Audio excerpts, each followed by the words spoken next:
So there is a place to hear the voice of God, right? And this is why you must go to the mountain. It was about listening to God and aligning with His will in your own life. Because you face distractions, you face noise. And so to hear God more clearly, receive His guidance, and to find peace, you got to withdraw to pray. It has to be a regular part of your life.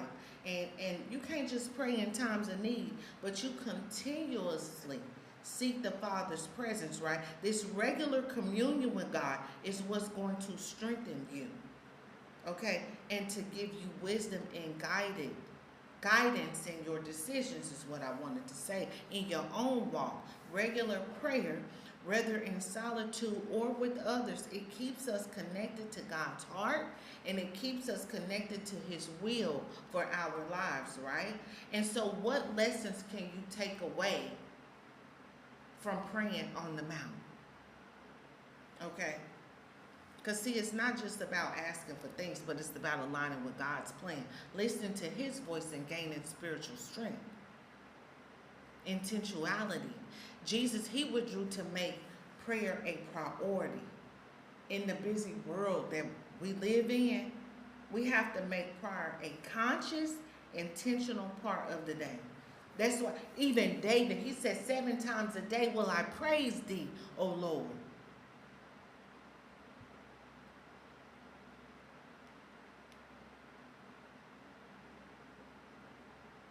So praying in solitude also, it can transform your life.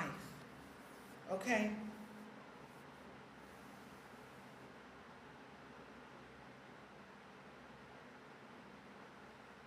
In those moments of stillness, you connect with God's heart. And then you experience His love in deeper ways, right? I'm talking about praying on the mount. This is where you hear God's voice. You feel His presence, okay? It wasn't just about a physical silence, but it was a sacred space. You need a sacred space, okay, where you're free from distractions so you could connect deeply with the Father. And in these quiet moments, Jesus will be able to align you with God's plan for your life.